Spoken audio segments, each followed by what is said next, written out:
That's what I'm talking about. Wait! Okay, now, from the beginning. Hit it, boys. Welcome to Marketing Truths, a three-part pulse check series brought to you by Enrollify and Element 451. I'm Ryan Morabito, Senior Advisor at 5 Degrees Branding. There's an echo chamber in higher ed marketing, a lot of the same people and a lot of the same ideas. It's time to bring in some new voices and new perspectives. Join me as we talk with for-profit CMOs who have extensive experience in developing strong competitive brands. They'll share their knowledge and expertise, and we'll talk how it translates to higher ed marketing. Now join me for today's episode. Well, I'm really excited to be talking with Tariq today.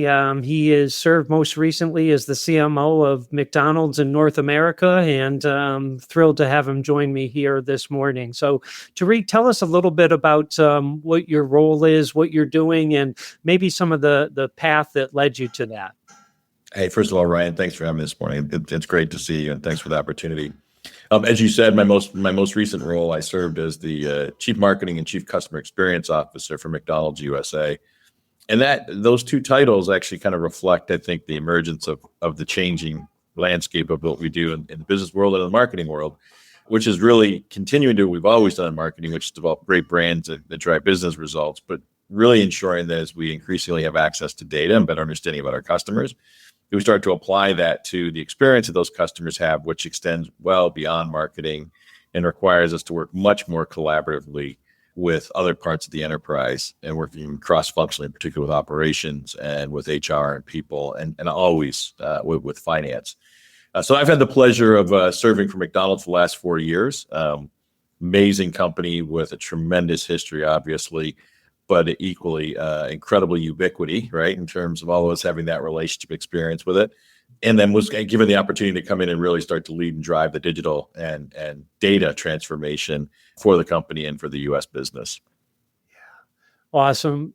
Tariq, when you talk about data, what are maybe just some things that are, part of your foundation? When you look at the things, the type of data about customers that is most important to you, I'd love for you to share with our listening audience those things that you really gravitate and make a priority in your marketing strategy.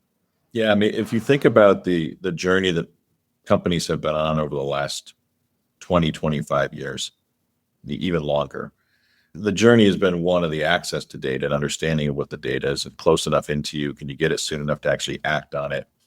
Right. If I think about most of my career, a lot of those things was, rear view window data, looking at results post activity.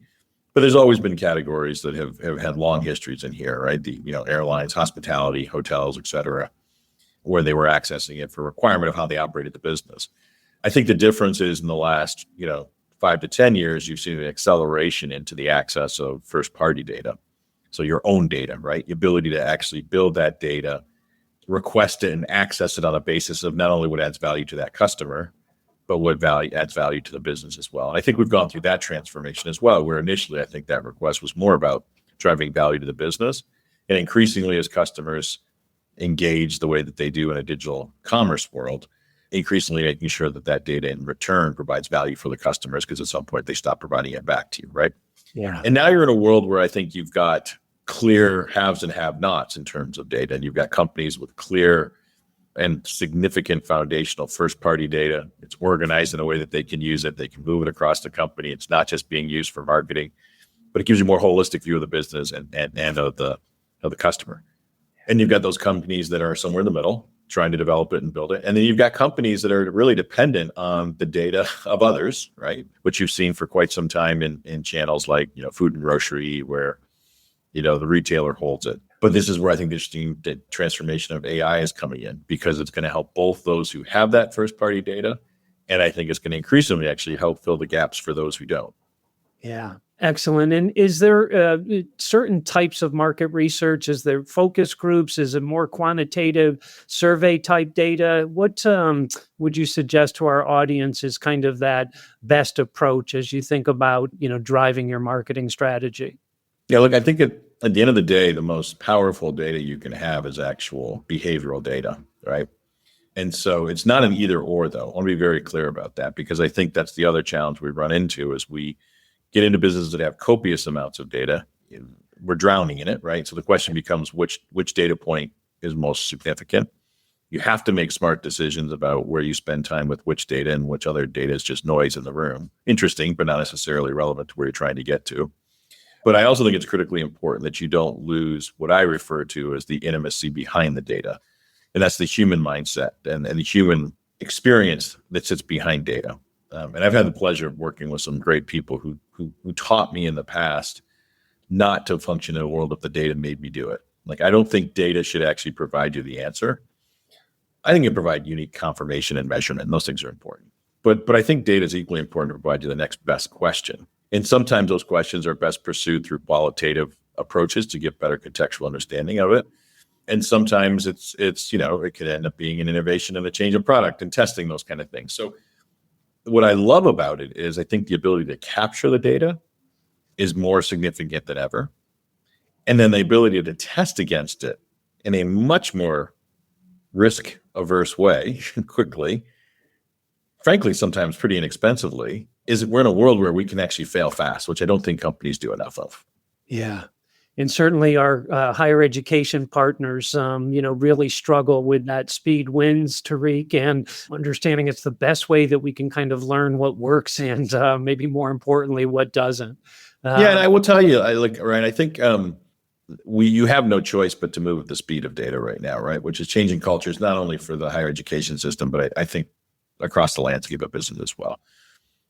I think what's equally behind that, though, is actually a cultural shift in the ability to accept being afraid to fail. Yeah. And what I was referencing is we're in a position now, and certainly educational institutions have access to pretty deep data structures, just by the way the process works, right? But I found this in my own organizations in the past where I've had cultural, where there was an absolute fear of failure. And I just fundamentally believe you can't actually transform an organization, you can't transform a business, and you certainly can't try new and innovative things if you're doing that surrounded in an environment of fear of failure. It just they don't work together. They're the antithesis of an innovative mindset. And so sometimes we mistake it as, oh, it's just too fast. But that can also just be a statement of, cloaking behind my fear of actually not being successful. Yeah. So I'm sure you've supervised large marketing teams. What are the type of qualities, the attributes, Tariq, that you look for and, really think, contribute to a successful marketer and ultimately serving as a CMO? Yeah, look, I will acknowledge a little bit of my own bias of my own road traveled. And, my career is not necessarily the traditional path of a CMO. I started in the agency world for the first half of my career, and some folks make the move over, but in my environment growing up, the CMO had a pretty clear line of development through a company, working on the corporate marketing side and working the web. I think that has changed significantly, and I'm glad for it. To answer your question directly, what I look for in terms of the team I build is that same sort of eclectic nature of experiences that I had, right? So I spent time in the agency world, which is really sort of my customer empathy, customer centricity chapter. Our experiences are also influenced by context of when we do them. So when I moved to the corporate side and worked with HP, that's my tech experience, but it happened in 2008. So a couple of years off of Facebook going into market, a year after the first iPhone went into market. Apple's actually smaller than HP at the time. And by the time I leave in 2012, Apple is actually bigger than HP. So, and I was working on these things called apps, right? We weren't even sure what to do with them. They weren't on phones yet. We were putting them on every device we possibly could to try and figure out how to create those. So it was the beginning of the Internet of Things.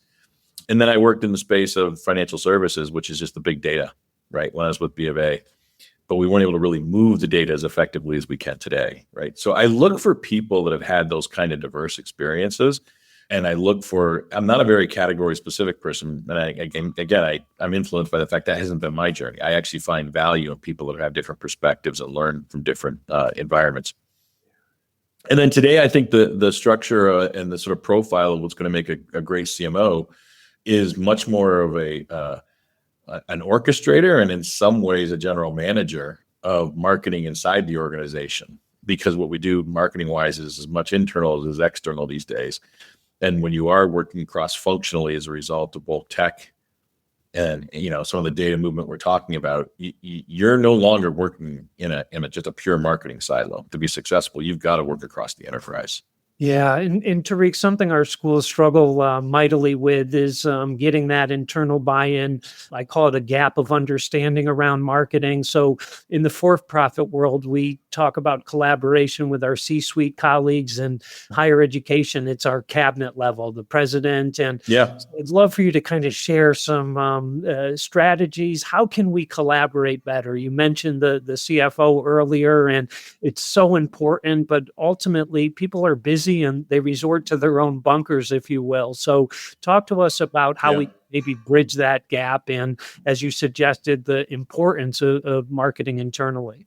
Yeah, look, I think this is universally true, irrespective of where you're doing the work. I mean, for me, it begins with, have you established a unified agenda, and you're like, what are the priorities for the business, for the institution, and are those aligned, right? And that requires discipline to narrow what those priorities are, which also requires both marketers, in many cases, but the organization as a whole, to be able to look at things, because there are many things that you can do, but it doesn't mean you should do them. Right. In marketing, we have a tendency to do them, to be honest, right? If I can, let me do it and let me show value. That's not a bad mantra, the showing value component of it. But have you aligned with the leadership of the organization on what's critical? Do they actually understand the role that marketing can play in it? And does marketing at times understand that sometimes our biggest impact is not always necessarily the customer-facing components that we do? And this is where the customer experience comes in. The most significant elements of AI and the usage of tech for me the last 4 years was, how do we apply that to the operating model for our restaurants? Yeah. Right. How do you get into the implications of improving the quality of life for your crew behind the counter?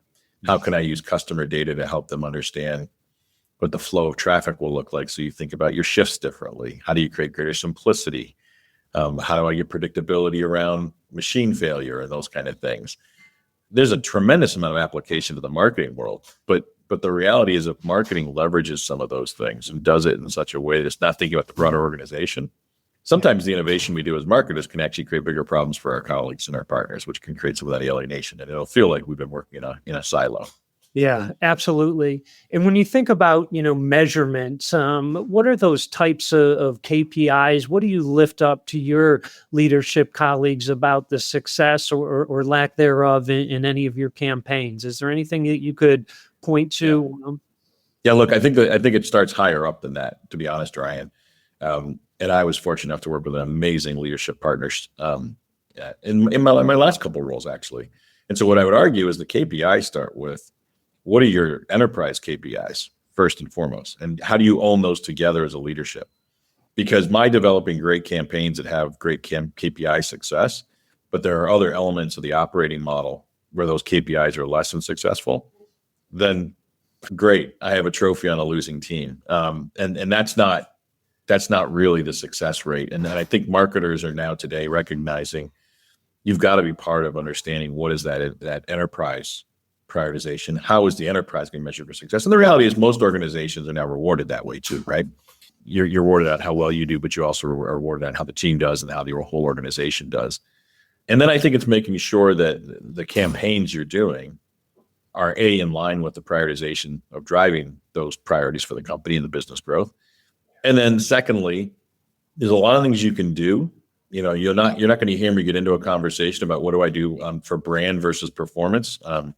I happen to believe in brand performance, and I think those things need to function cohesively. And I've been fortunate to be in organizations where our measurement capabilities were absolutely outstanding. Our understanding our return on investment was significant, and then being able to build an annual plan year over year on what we've done previously and replicating that learning has been at the core. And as I say to my team, when a marketing organization can get to the place where their strategy is boring, you're in a great shape.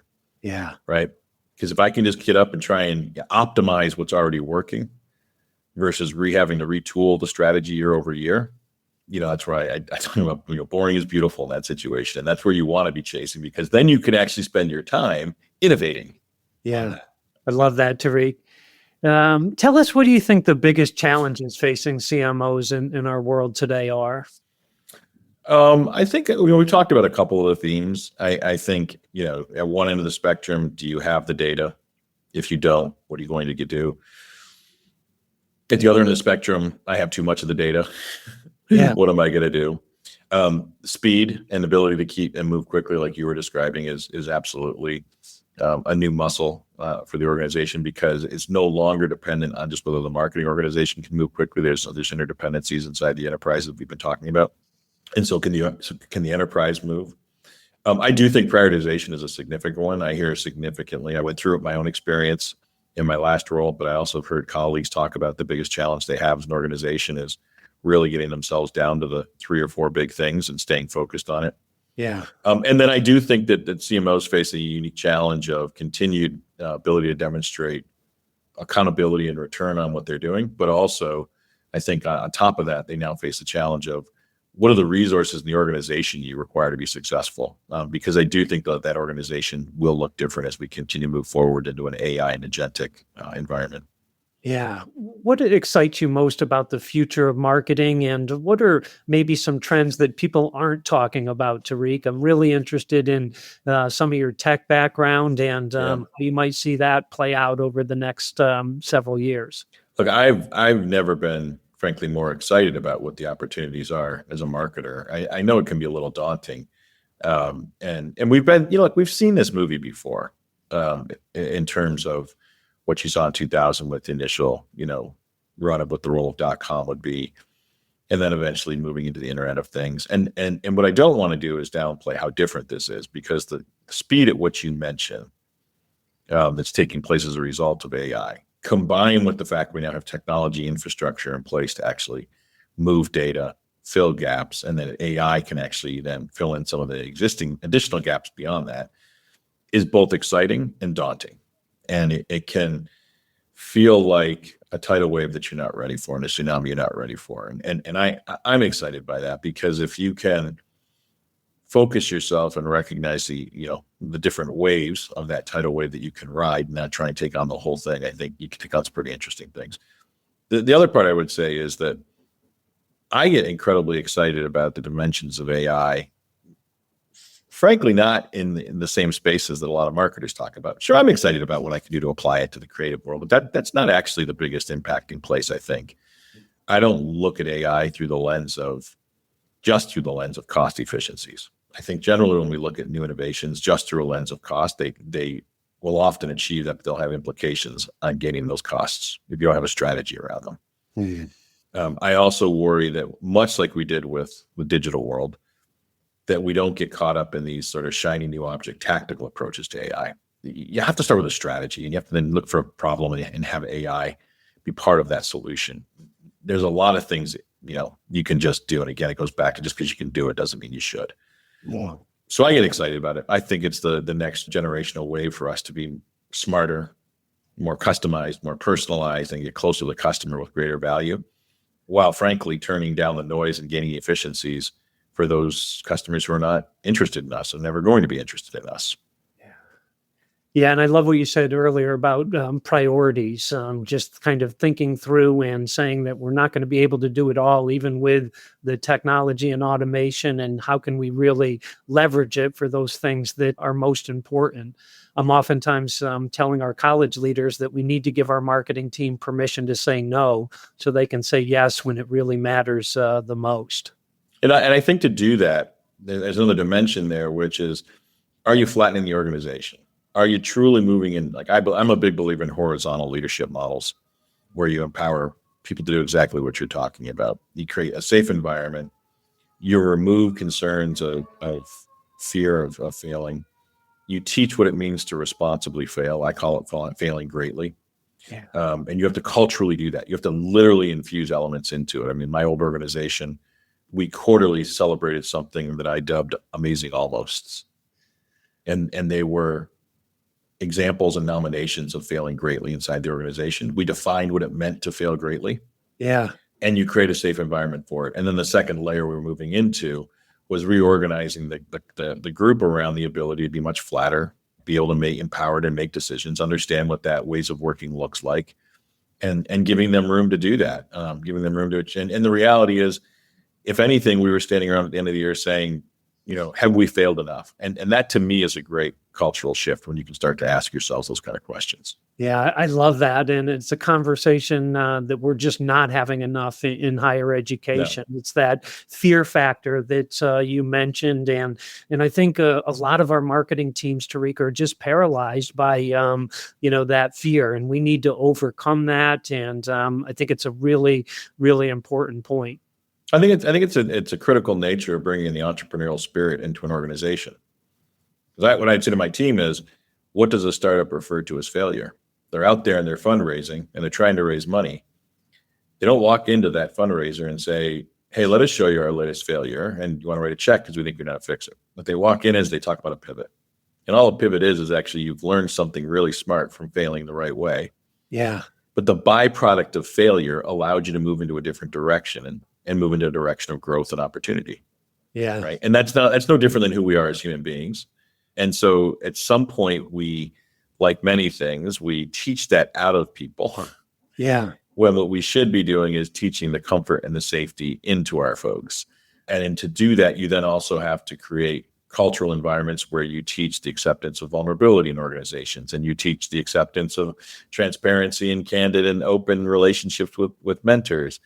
You teach the ability to say, I don't know, but I know how to go find the answer. I mean, these are all things that we, in many ways, mistake preparedness. Yeah, is the ability to not have to do any of those things. And I actually believe preparedness equally is around an individual who can identify when those opportunities are weaker in them, or can identify when they don't have the answer and need to do it a different way, or they can identify someone around them who can do it better than them. And so there's a lot of cultural elements to change that I think also have to take place for these things to work. Want to know what AI-powered people-focused really looks like? The 2025 Engage Summit will show you how AI transforms engagement without losing the human touch. Join us June 24th and 25th in Charlotte, North Carolina for actionable insights, hands-on demos, and transformative strategies. Enrollify listeners save $50 with the code Enrollify50. Sign up at engage.element451.com. Yeah, I believe it's the most popular TED Talk. It was 2006, the late Ken Robinson. He was an educational reformer, and he said people don't grow into creativity, they grow out of it. And 100%. I think so much, Tariq, is it's got to be built into our DNA. And I love, one of my great takeaways from this conversation is kind of celebrating, those failures and recognizing those are the learning moments that get us ultimately where we want to be. Yeah, this is an area of passion work that I'm actually going to continue some work on, and it comes organically, and it comes very experientially for me. I grew up dyslexic, not knowing I was dyslexic till I was quite late into my high school years, and looking back and navigating how the education system had both positive influences on those challenges and had some pretty negative influences on those challenges, and frankly, if not for the luck of a handful of amazing coaches / teachers, my path could have gone very, very different directions. But I also think I came to figure out how to evaluate failure in different ways, because when you're misdiagnosed, those failures show up often, frequently, and they can have a detrimental impact on you. Today, I've actually come to learn that the resiliency, thanks to a lot of the support I got from some great teachers, but also I think from my own development and coping, today I've come to realize that dyslexia is actually a superpower for me. And it took a lot of years to be in a position in a cultural organization to say, hey, by the way, I'm dyslexic. I'm not lazy. I didn't not proof check something. Computers are a saving grace for me, but you'll still see the missing word here and there. Yeah. But the ability to create that kind of vulnerability, at the same time understand that dyslexia is also a processing. You process differently. And as a result of that, you also look at things differently. As a result of that, you look around the corner to problems differently. As a result of that, you see the world in a different lens. That's actually an incredible superpower if you know how to use it. And I admit I'm still learning, even at this point in my career. But I can tell already that you probably model that exceptionally well and celebrate those differences with your team, and understand that, that diversity is probably making for a stronger culture, a stronger product, the list goes on. So, yeah, but my one piece of advice is it's not an easy muscle to develop. And we know that in many cases, you can say and then you have to act. This one is absolutely true because we believe we can create emotional security by saying things to people. And those are important. We should do that in our cultures. But I found in my experience was literally finding the last two organizations who in many ways were paralyzed by that fear of failure. Yeah. Saying it got the initial shoulders to drop, but then people would leave the room and the actions wouldn't come. It wasn't until we did it's such a small symbolic thing to celebrate those failures, right? And in the same breath, to remind people there, contrary to what we say, there are some great ways to fail and there are some not so great ways to fail, right? So this is not about going willy-nilly because, hey, I tried it and we failed, but we burnt the place down trying. That's not what we're talking about here. Yeah. But it wasn't until we activated it and started to celebrate it. And even the first one that we did, my team came back and said to me, we can't do that again. It just felt like we called out a bunch of people and put the spotlight on a bunch of people for failing. Yeah. And I said, it's not the call out that we need to stop. It's the way that people understand the why and the intent and what the outcome is, right? Because a true amazing failure is one that has a byproduct that grows up into success. And that's my point about the pivot in entrepreneurial spirit. And as I was listening to you, thinking about a good way and maybe a not so good way to fail, that when you leave that C-suite, they're saying under their breath, like, yes, we don't want to, fail to reap that. Well, think about it. Like if you're in the home stretch of your career, are you willing to take the chances that if you were 10 years earlier in your career and not thinking about legacy the same way, or the pressure on the business to continue to grow? But that's why I get excited about the data and the aspects of being able to learn these things quickly and relatively inexpensively. I think you can do things in the past where the risk would have been considerably higher. You can now get insight into what the risk would look like on trying something. Yeah. I'd be really curious in terms of people, books, what are the types of resources that have helped impact your marketing philosophy? The first one I will tell you is one that I both just have lots of passion around, but I also have a lot of angst about us losing it. And that is just actually experience. Being out in the world, touching, feeling, smelling, being around your customers, being in separate categories and learning from them, but doing it yourself and experiencing it.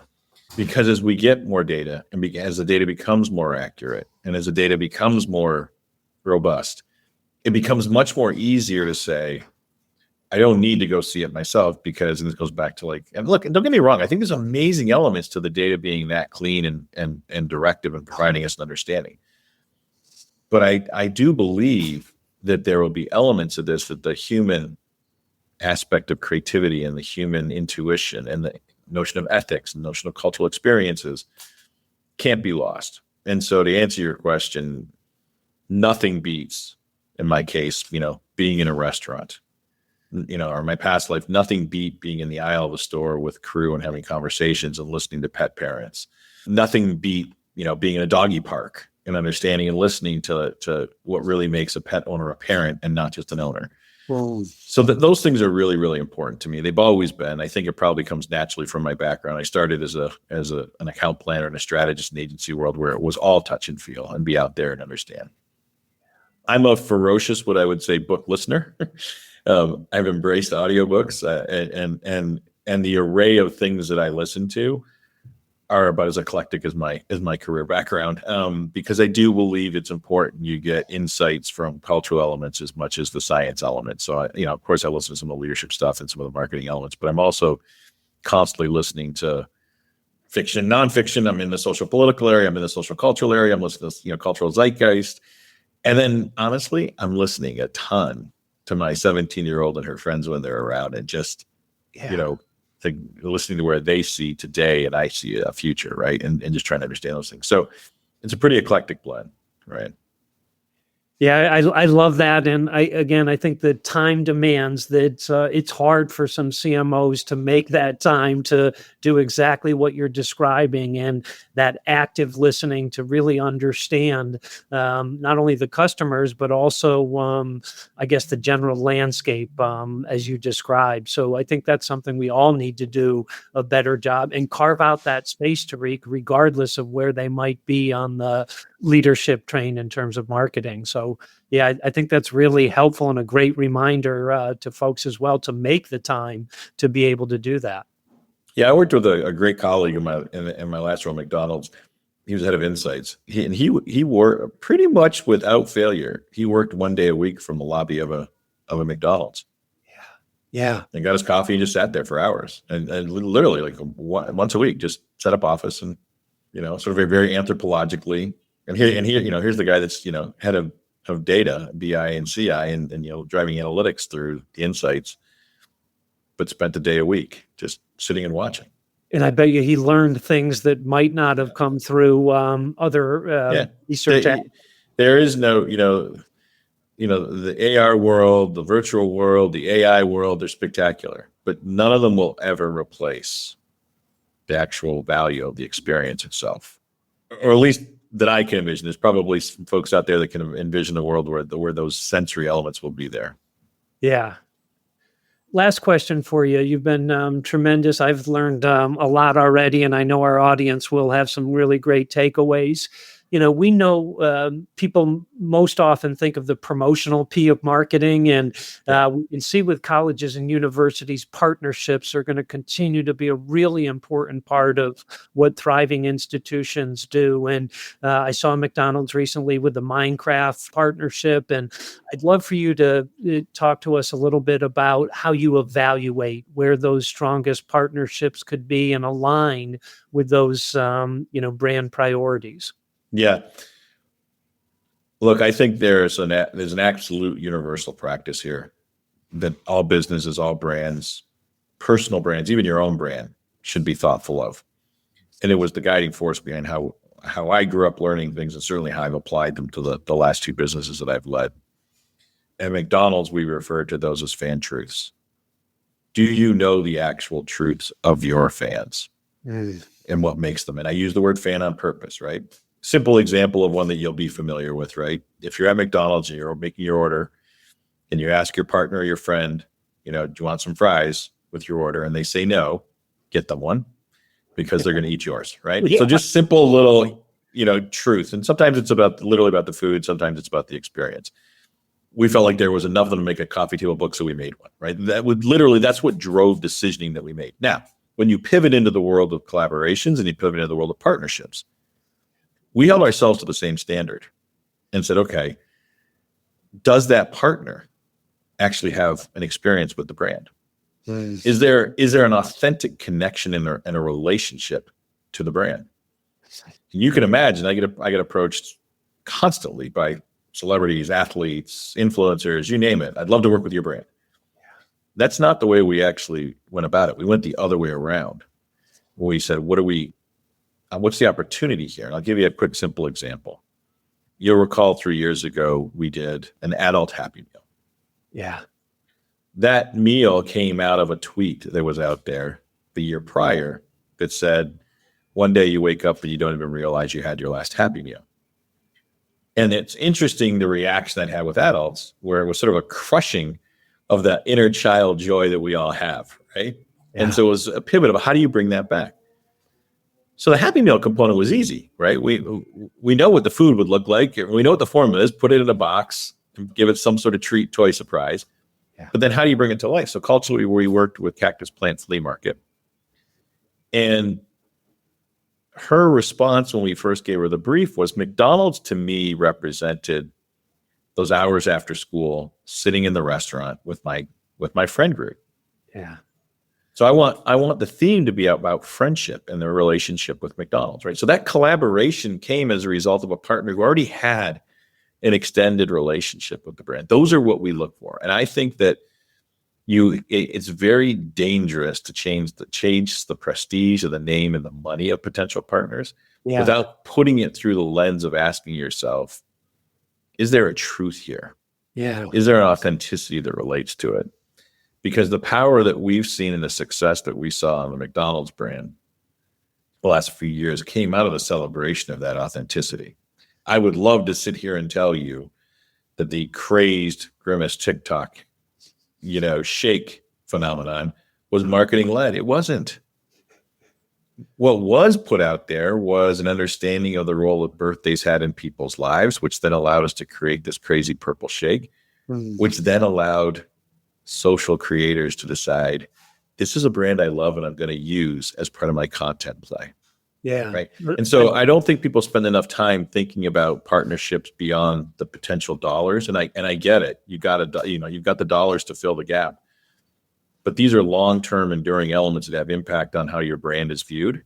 And taking a beat to think about, is there a true authentic relationship where this makes sense? And you look at it and understand the value that it brings. And 1 + 1 does make 3 when those things take place. And Tariq, what was the approximate turnaround time between when you saw that tweet and you actually launched the adult Happy Meals? So it was interesting. To be honest, that tweet had been, I think it was actually 2020, and we didn't do the meal until 21. But again, it goes back to, are you mining? Are you looking? Are you listening? And it was actually somebody inside the group that saw the reaction to the tweet and spent time with the agency saying, there's something in here, right? And mining it.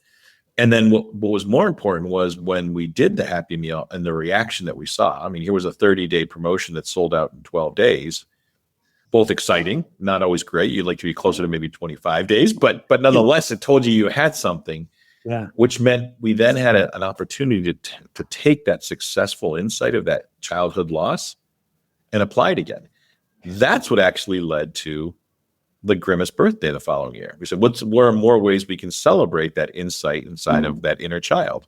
And so do you identify opportunities that allow you to have byproducts that allow you to keep going? And that's what I mean about getting back to that boring is beautiful.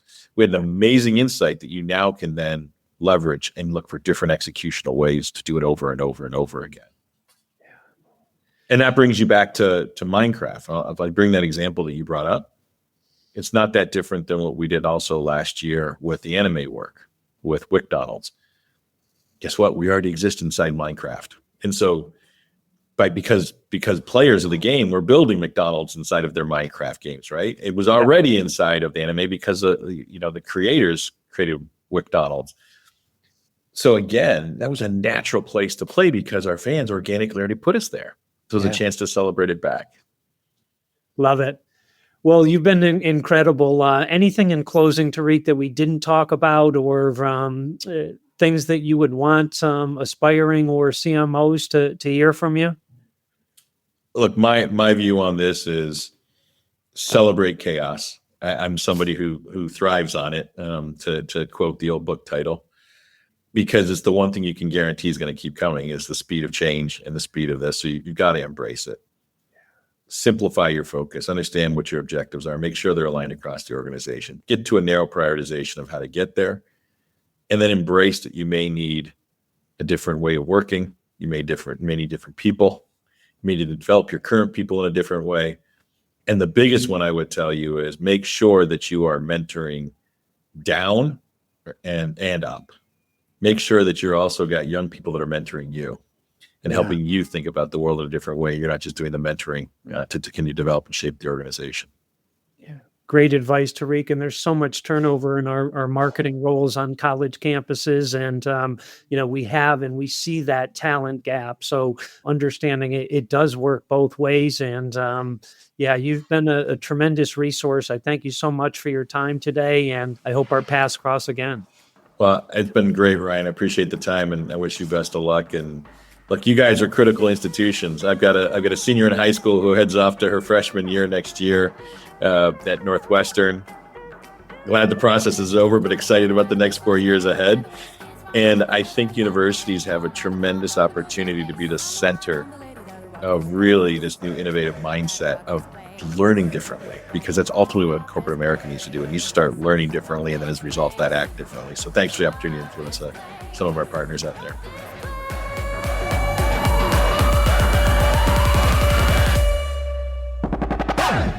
The Higher Ed Pulse is part of the Enrollify podcast network. If you like this podcast, chances are you'll like other Enrollify shows too.